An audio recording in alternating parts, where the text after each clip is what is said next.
Career counselling समाज के लिए नहीं, सरकार के लिए नहीं, बल्कि गार्जियंस के लिए और टीचर्स के लिए वास्तव में एक बहुत बड़ी चुनौती है और ये चुनौती लगातार गंभीर होती जा रही है। प्रतिस्पर्धा के इस ज़माने में हम सब समय की वास्तविकताओं को समझते हैं। मैं अपनी बात थोड़ा खेलों से जोड़कर इस रूप में रखना चाहता हूँ कि मैंने अपने करियर के 37 सालों में, मेरी कॉलेजिएट से हूँ, उच्च शिक्षा से मेरा संबंध रहा है, लेकिन स्कूलों में जो बच्चे रहते हैं, खासकर 11th-12th की बात करूँ मैं, तो मैंने देखा है कि वो टीन एज के रहते हैं और टीन एज में कुछ निर्णय करने की जो स्थिति है, करियर के बारे में खासकर यहाँ बात करें तो सामान्य नहीं दिखेगी। क्योंकि मैंने तो पिछले इन 37 सालों में यह तक देखा है कि मेरे यहाँ ग्रेजुएशन में जो बच्चे आते हैं वो भी कोई बहुत ज़्यादा फोकस नहीं कर पाते करियर के ऊपर। मेरा विषय कला संकाय से जुड़ा समाजशास्त्र रहा है, तो बीए के समाजशास्त्र और एमए के स्नातकोत्तर की एमए की कक्षाएं में समाजशास्त्र विषय पढ़ाता था। तो जब बच्चों से हम बातचीत करते हैं तो ऐसा महसूस होता है कि कुछ करना है या डिग्री लेना है, इसलिए बच्चे कर रहे हैं। मैं मूल विषय पे आता हूँ कि बच्चे को करियर काउंसलिंग में खुद को और टीचर और गार्जियन उसको कैसे मोटिवेट करें, प्रेरणा दें। हम किसी एक बच्चे का बहुत अच्छा करियर सभी गार्जियन चाहते हैं, शिक्षक भी चाहते हैं, मैं भी चाहता हूँ मेरा हर एक विद्यार्थी जो है बहुत अच्छा करियर बनाए। और अच्छा भी लगता है जब करियर बहुत अच्छे बनाते हैं बच्चे। हम यह फील्ड की बात नहीं करेंगे, लेकिन जो मूलभूत समस्याएं हैं करियर चुनने के दौरान आती है या उस परिस्थिति में आती है, वो ये कि हम जो क्षमताओं का मूल्यांकन, मैंने हमेशा एक बात छात्रों से भी कही है और उसका संबंध छात्रों से अधिक शिक्षकों और अभिभावकों से, वो ये कि क्या एक सवाल, मेरी आदत ज़रा गंदी है, मैं सवाल ही रखना पसंद करता हूँ, तो एक सवाल मेरे मन में हमेशा रहा जो शायद सबको उस पर विचार करना चाहिए, वो ये कि क्या छात्र अपने स्वयं का करियर निर्धारण करने के लिए जो उसमें योग्यताएं चाहिए, योग्यताएं बहुत सारी चाहिए मेरे अपने मत से, और उसके बाद बहुत सारी तरीके से, इसलिए मैंने कहा कि जैसे कोई सेना में जाना चाहता है तो उसका सबसे बड़ा बेस जो रहेगा पहला फिटनेस, ऐसा दूसरा करियर है उसमें रुचि भी आती है, हमारी दक्षता आती है, जिसमें आनंद आता है, बच्चों को ज़्यादा करने का ऐसा विषय आता है। तो क्या बच्चा या विद्यार्थी उस उम्र में इन सब को समझ पाता है? मुझे ऐसा लगता है, जो मेरा व्यक्तिगत अनुभव रहा है, कि हम शिक्षक के रूप में या अभिभावक के रूप में भी हमेशा बहुत सफलतापूर्वक इस क्षेत्र में काम नहीं कर पाते। जहाँ तक समस्याओं की बात है, मैं इसीलिए मैंने कहा था कि मेरी बातचीत का संबंध बच्चों से के साथ साथ अभिभावकों से और शिक्षकों से भी रहेगा। वो ये कि हम करियर काउंसलिंग के लिए जब हम जाते हैं और या किसी भी बच्चे के लिए कोई एक फील्ड तय करना चाहते हैं तो हम तय कैसे करें। जैसा गुप्ता सर ने कहा था, मैडम ने भी कहा था कि हम ये तो जानते हैं कि हर एक बच्चे की क्षमताएं, चाहे वो शारीरिक हो मानसिक हो, एक जैसे नहीं होती। हम करियर के लिए क्या बच्चों की उन क्षमताओं को, निश्चित ही वो कुछ बहुत कुछ अंतर्निहित भी होती है, कुछ पहचानना होता है। और जहाँ तक मैंने स्वयं एक शिक्षक होते हुए शिक्षक को जिस रूप में देखा है कि टीचर का मात्र और मात्र काम जो है उन क्षमताओं को पहचानना और उसको दिशा देना होता है, क्योंकि मेरी दृढ़ मान्यता है उस वाक्य में जो स्वामी विवेकानंद ने कहा था कि no one can teach anybody, कोई किसी को नहीं पढ़ा सकता, बच्चा खुद पढ़ता है। आपने देखा होगा, हमारे व्यक्तिगत जीवन के भी अनुभव है, हमारे अपने दैनिक जीवन में बहुत सारे लोगों से काम पड़ता है। हम बहुत सारे लोगों को कुछ सिखाना चाहते हैं, क्या वो उसी दर से या उस अपेक्षा के अनुसार सीख पाता है? जवाब आपके पास है। तो कारण यही है कि हम उनकी योग्यताओं, क्षमताओं, उसमें शारीरिक, मानसिक आ गई, और मैं चूँकि एक शिक्षक हूँ वो पूरे व्यक्तित्व की बात करता हूँ, उसमें एक और एस्पेक्ट जोड़ता हूँ जो मुझे आज और भविष्य के संदर्भ में ज़्यादा बहुमूल्य या कीमती लगता है, या जिस पर हमें समान रूप से ध्यान देना होगा, और वह है भावनात्मक योग्यताएं, विशेषताएं। पर्सनैलिटी को जब हम एज ए टीचर सोशियोलॉजी में या कहीं भी सामान्य रूप से डिफाइन करते हैं, परिभाषित करते हैं, तो हम शारीरिक, मानसिक या बौद्धिक जिसे हम कहते हैं, और भावनात्मक, इन तीनों तरह की योग्यताओं का एक स्पेसिफिक कॉम्बिनेशन। ये अलग अलग योग्यताएं सब में बहुत सारी हो सकती है, लेकिन इनका जो कॉम्बिनेशन के रूप में जो एक व्यक्ति अपने व्यवहार से रिफ्लेक्ट करता है या दूसरों से प्रकट करता है व्यवहार के दौरान, दैट इज, उसे हम व्यक्तित्व कहते हैं। तो इस व्यक्तित्व की बात मैं यहाँ इसलिए कर रहा हूँ कि थोड़ा मैं यह भी मानता हूँ कि हमें बहुत अच्छे कैरियर के छात्रों के साथ साथ एक अच्छे इंसान भी चाहिए समाज में, क्योंकि हम सब ये जानते हैं, जैसा कि पूरे हमारे हिंदुस्तानी भारतीय मानसिकता है, हम शिकायतें करते रहते हैं। तो किसी फील्ड का बहुत कोई एक्सपर्ट भी हो, लेकिन हम उनमें कमियां दिखा देंगे, और होती भी हैं। कुछ वास्तविकता भी हो सकती है, कुछ आरोपित हो सकती है, लेकिन ऐसा नहीं है कि कोई आदमी पूर्ण होता है, ना हम उसके लिए यहाँ अपेक्षा कर रहे हैं। लेकिन हम समाज के एक जिम्मेदार नागरिक के रूप में, और ये जिम्मेदारियाँ आज जो समय चल रहा है, कहना नहीं पड़ेगा मुझे, जोक्स चल रहे हैं, प्री कोरोना और पोस्ट कोरोना इरा, कोरोना पूर्व का समय और कोरोना के बाद का समय, इसमें हमारी यह एक नागरिक के नाते जो उत्तरदायित्व होता है समाज के प्रति, स्वयं के प्रति, परिवार के प्रति,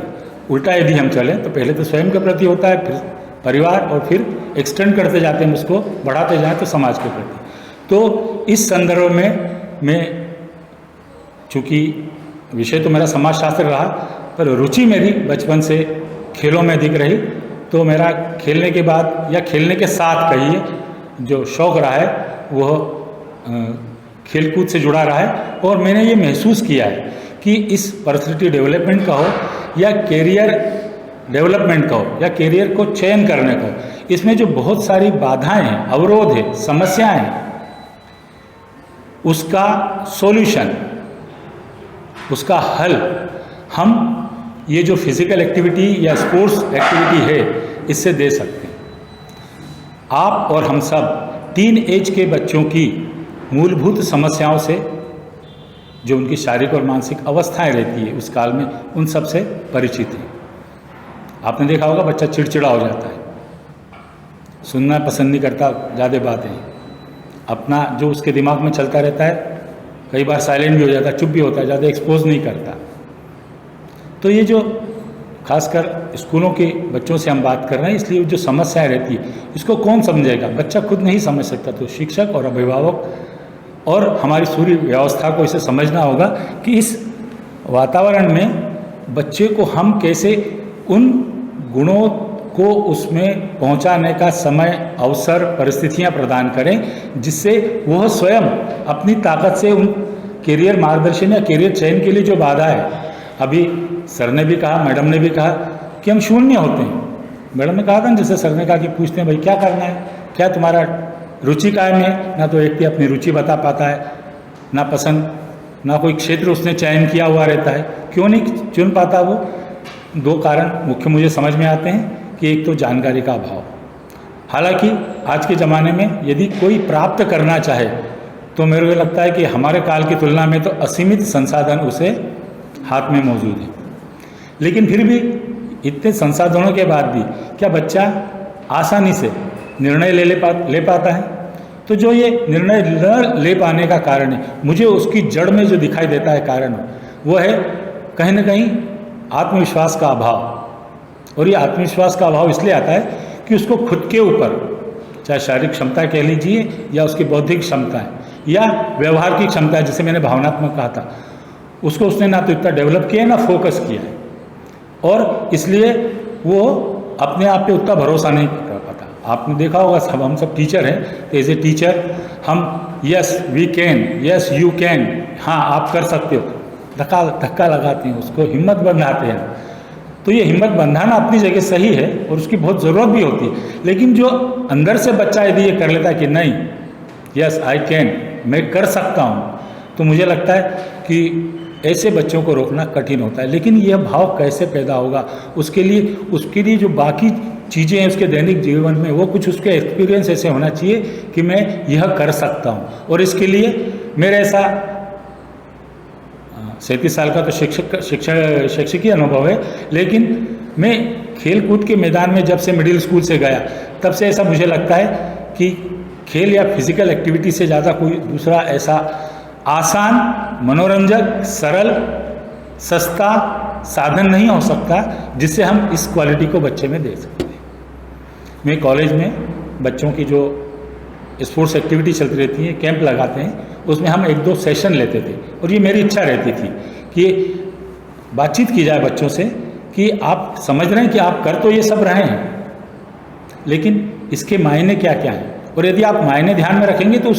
उस एक्टिविटी या उस गतिविधि को आप ज़्यादा और फोकस होकर कर पाएंगे। क्योंकि एंडलेस होता है, कोई कैरियर का कोई एक अंतिम सीमा तो होती नहीं। खेलों में भी जैसा हम देख रहे हैं, आज हम जमाने में 11 सेकंड 10.5 सेकंड बहुत बड़ा एक बार था 100 मीटर दौड़ने का, मालूम पड़ा जब 10 सेकंड का रिकॉर्ड टूटा था तो आश्चर्य हुआ था सारी दुनिया को, मुझे ही नहीं। और अब हम देखते हैं कि घटने लगा है। तो कोई अंतिम सीमा किसी कैरियर की या योग्यता की, क्षमता की नहीं होती। लेकिन हम जिस स्तर पर बात कर रहे हैं, और हम सब जानते हैं, संस्कार एकेडमी की संस्थाओं के बच्चे हों या मैं जिस परिवेश में हो, या सर जिस परिवेश में, या मैडम जिस परिवेश में काम कर रही है, उसमें हम जानते हैं कि हमारे पास जो कच्चा माल आता है उसका स्तर क्या है। निश्चित ही ग्रामीण और अर्ध ग्रामीण क्षेत्रों से, सामान्य पृष्ठभूमि से कुछ बच्चे अपवाद के हो सकते हैं, बहुत अच्छा आर्थिक और सामाजिक और शैक्षणिक पृष्ठभूमि से हो, लेकिन सभी बच्चे उस प्रकार के नहीं होते। तो हम ऐसे क्या प्रयत्न करें कि हम उनको आगे बढ़ाएं। तो मुझे ऐसा लगता है कि मेरी रुचि भी जिस विषय में कि स्पोर्ट्स रेगुलर पार्टिसिपेशन करना, खासकर इंडिविजुअल के साथ साथ ग्रुप एक्टिविटी, जिसमें टीम इवेंट्स जिसे मैं कहता हूँ, दल के रूप में बच्चे खेलें। क्योंकि जैसे ही किसी टीम में आप खेलते हैं, और ये अनुभव सर हम सबके रहते हैं, क्योंकि आप भी यहाँ एक टीम के रूप में, टीम लीडर के रूप में काम कर रहे हैं। लीडरशिप डेवलपमेंट यहीं, तो मेरा मानना है कि लीडरशिप डेवलपमेंट वहीं से शुरू हो जाती है, जब बच्चा मैदान में साथी बच्चे से पास मांगता है कि बॉल मुझे दे या बॉल तू ले, और इस कोण से आगे निकल, बास्केट कर या गोल कर, या एक क्या कहते हैं उसे, टीम एफर्ट, मिलजुल के काम करना। आजकल मनोवैज्ञानिक समस्याओं की हम एक ही विषय की बात करें, आइसोलेशन जैसा है, सेल्फ सेंटर, अति आत्म केंद्रित ही नहीं बल्कि अति आत्म केंद्रित हम सब धीरे धीरे होने लगे। हम इसको माने चाहे नहीं माने, पर यदि हम आत्मविश्लेषण करेंगे हमारा और हमसे जुड़े लोगों का, तो हमें कहीं ना कहीं ये महसूस होगा कि हम सब आत्म केंद्रित और अति आत्म केंद्रित होते जा रहे हैं। और जब हमें टीम के रूप में काम करना पड़ता है सर, तो यह अति आत्म केंद्रितता अवरोध या समस्याओं के रूप में सामने आता है। हमें अपने आप को बदलना होता है। तो ऐसी स्थिति में मैंने जैसा आपको बताया कि खेल एक ऐसा माध्यम होता है कि जब हम टीम के रूप में खेलते हैं तो हमें सबके कोऑपरेशन या सहयोग की ज़रूरत होती है। फिटनेस जो बढ़ता है वो तो अपने स्थान पर है ही सही, सॉरी, और ये फिटनेस भी हम कहें तो ये जो टेम्परामेंट की बात मन करना, जिसमें मोटे तौर पर जो एज ए गार्जियन हम सब समस्याएं देखते हैं, पेशेंस, धैर्य, क्या नज़र आता होगा आपको, क्या अनुभव होंगे आपके, धैर्य की अभाव, कमी दिखती है। एक दूसरे से कोऑर्डिनेट नहीं करना चाहते, हम अपना अपना काम अपने हिसाब से कर लेंगे साहब,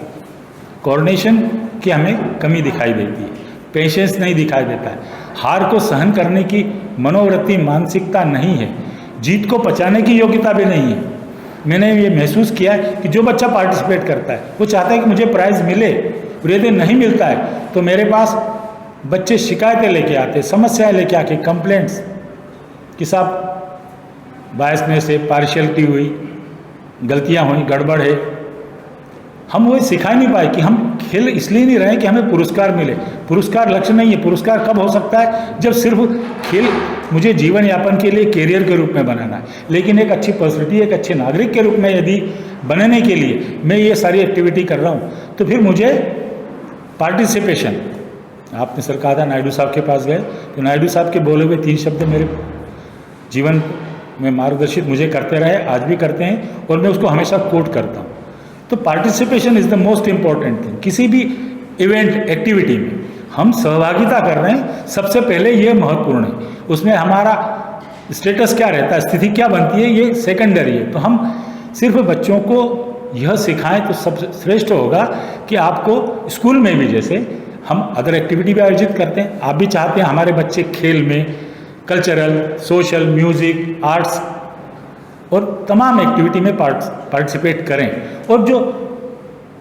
योग्यता बहुत वो अर्जित ना करें, लेकिन न्यूनतम समझ, जैसे मैडम ने कहा था, मैं एंडोर्स करता हूँ, मैं उसको प्रश्नांकित करता हूँ और उसको स्वीकार करता हूँ कि आज हम सबको ये समझने की ज़रूरत है कि अब सिंगल सब्जेक्ट टॉपिक का काम नहीं रहा, हमें बहुत सारे, हम एक्सपर्ट भले ही ना हो, लेकिन मोटी मोटी जानकारी हमें सब क्षेत्रों की आज होना चाहिए, क्योंकि जीवन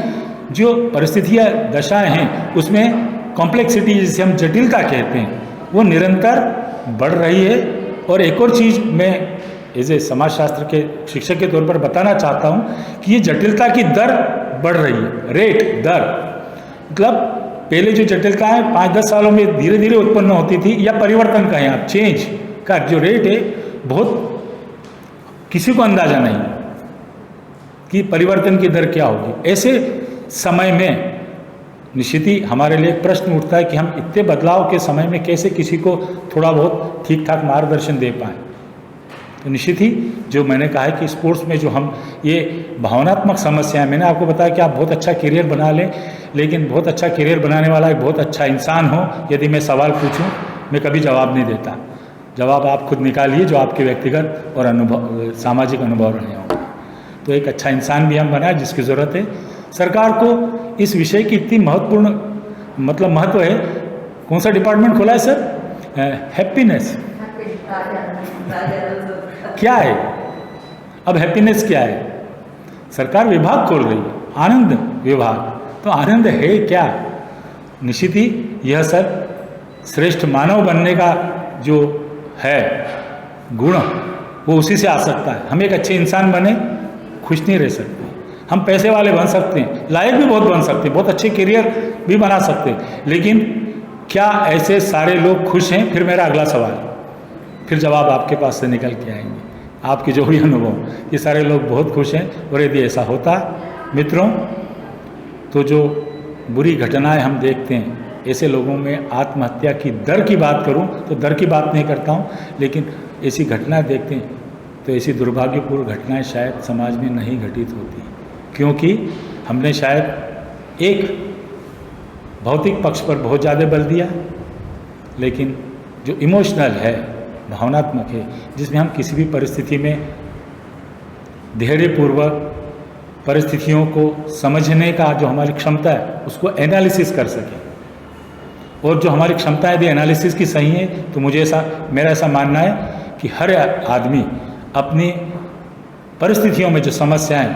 उसका 100% सही तो नहीं, लेकिन बहुत कुछ सही निराकरण करने की योग्यता, एक क्षमता स्वयं रखता है। क्योंकि इस विषय का रिलेवेंस या प्रासंगिकता आप इस 3 प्रश्नों से समझ सकते हैं कि कौन ऐसा व्यक्ति है इस दुनिया में जिसके सामने कोई समस्याएं न हो। दूसरा आता है सवाल कि कौन ऐसा इंसान है इस दुनिया में जिसने अपनी सारी समस्याओं का सही निराकरण कर लिया हो। तो निश्चित ही यदि ये 2 सवालों को हम अपने दिमाग में रखेंगे तो हमें ऐसा लगेगा कि जो तीसरा है कि हम क्या कर सकते हैं इसके लिए, कि हम एनालिसिस जो है, हम एनालिसिस सही नहीं कर पाते, खासकर आज ये जो तीव्र गति से बदलती हुई परिस्थितियाँ हैं शायद उसमें, और इसलिए ये सारी समस्याएं हमें, ये काउंसिलिंग, कैरियर काउंसिलिंग के लिए सेशन तो एक बहुत छोटा पार्ट है उसका। लेकिन क्या मैं जिस वातावरण में रह रहा हूँ, आप जिस वातावरण में काम कर रहे हैं, हम उसमें अच्छे टीचर ही नहीं, टीचर के साथ तो वो क्वालिटी जुड़ जाती है, लेकिन एक अच्छे इंसान के रूप में भी, और एक शिक्षक बनने के लिए मुझे लगता है कि बच्चों को सबसे कमज़ोर, लास्ट बैक बेंचर जिसे हम कहते हैं, जो सबसे कमज़ोर बच्चा है, उसका जो लेवल है, उसका स्तर जो है समझने का,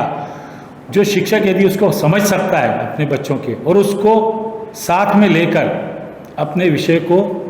आगे बढ़ा सकता है, मुझे लगता है यह भी अनुभव से, प्रशिक्षण से और ऐसे विश्लेषण से ही ये योग्यता क्षमता आ सकती है। तो मैं फोकस करूंगा और अपनी बात को लगभग समाप्त करूंगा कि हम स्पोर्ट्स एक्टिविटी में हम सबके विद्यार्थियों को, बच्चों को इन्वॉल्व करें, उनको प्रेरित करें, अवसर दें, खर्च करें उस पर, न सिर्फ स्पोर्ट्स में अपना करियर बनाने के लिए, बल्कि उनकी कंप्लीट, जिसे हम पूर्ण व्यक्तित्व, जिसमें मैंने आपको कहा कि ये जो हम धैर्य, पेशेंस, चिड़चिड़ाना नहीं, ये किसी ने हमें चिढ़ाया तो खुश होके, मैंने आपको बताया था कि हम सेशन आयोजित करवाया था मैंने कि एक टीम खेलेगी और बाकी सब उसकी हुटिंग करें, और हुटिंग के दौरान भी हमको अच्छे से अच्छा परफॉर्म करना, क्योंकि जैसे हुटिंग होती है आपने देखा होगा, मेरा जीवन का लंबा अनुभव रहा, मैं टेबल टेनिस खेलता था स्कूली जीवन में, तो थोड़ा सा टेम्परामेंट गड़बड़ा गया तो बहुत बारीक कंट्रोल होता है टेबल टेनिस में, दिमाग और शरीर का संतुलन बिगड़ जाता था। अच्छा खिलाड़ी 1 सेकंड में हुट यदि हो गया तो बाहर। तो जो हुटिंग करने का हम सेशन चलाते थे वो इसलिए कि इन सारी विपरीत परिस्थितियों में जो आपको मानसिक रूप से प्रभावित कर रही हैं, उससे भी आपको मजबूती से